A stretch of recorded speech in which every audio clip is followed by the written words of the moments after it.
What's going on, y'all? It's your girl Boost Boswell with the bottom line. I had to circle back so I can provide a little more in-depth context to this Ruby Franke fiasco that's developing rapidly. The former YouTuber and y'all, she had over 2 million plus followers.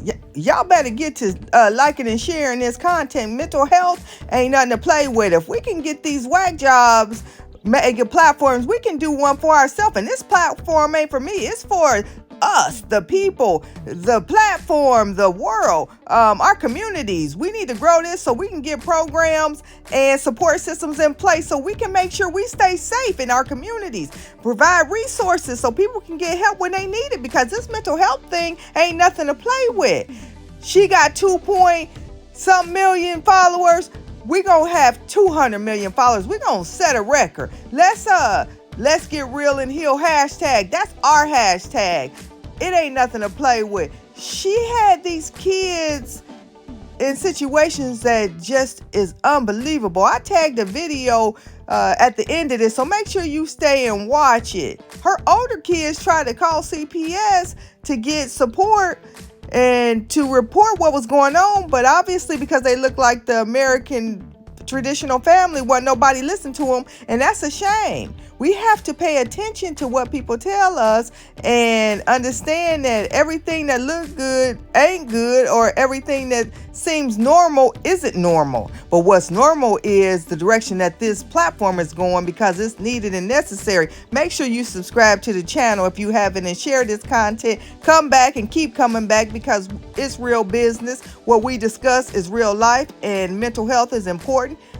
We're going to keep bringing these type of stories up front because it needs to be heard. We need to know what's out there in our society, and we need programming and resources in place to help people get well, but we also need to make sure people are accountable. Ruby needs to be held accountable and drag her therapist, parenting advisor with her. Take a listen, y'all. It's a trip. Controversial YouTube star out of Ivins has been arrested and charged with aggravated child abuse. Police were called after a neighbor reported a child escaped through the window to get help, which led to the arrest of the child's mother, Ruby Franke. Fox 13 News reporter Lucy Nelson has the details on the alarming conditions they say the children were found in. Without bail and behind bars sits a woman who once freely roamed around her home, filming her family in front of up to 2.3 million subscribers. Ruby Franke, known as a momfluencer, documented the life of her husband and 6 children in southern Utah in her YouTube channel 8 Passengers, which was taken down earlier this year. Come Wednesday, she resurfaced in the public eye when one of her children escaped through a window and knocked on a neighbor's door, requesting food and water. I got a hold of the police statement, which I'm holding right here. It says when the child arrived at the neighbor's home, the child had duct tape around his wrists and ankles. The neighbor immediately called police, and officers say when they arrived, that child had open wounds and was so malnourished, they immediately transported him to the hospital. Officers would later find another child in the same home, that home belonging to Franke's business partner, Jody Hildebrandt, who had a parent counseling service called Connections.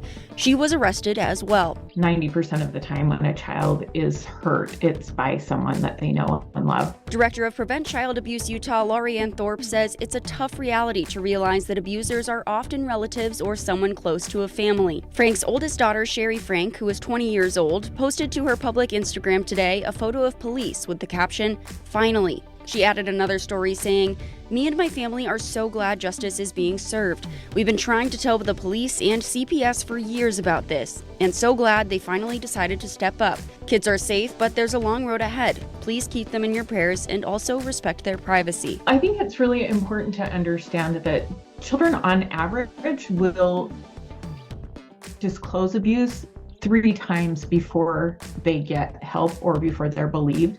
So it's really on us as adults who may be receiving this information to trust that a child is not making this up. As of now, 4 children have been taken into custody of Child and Family Services.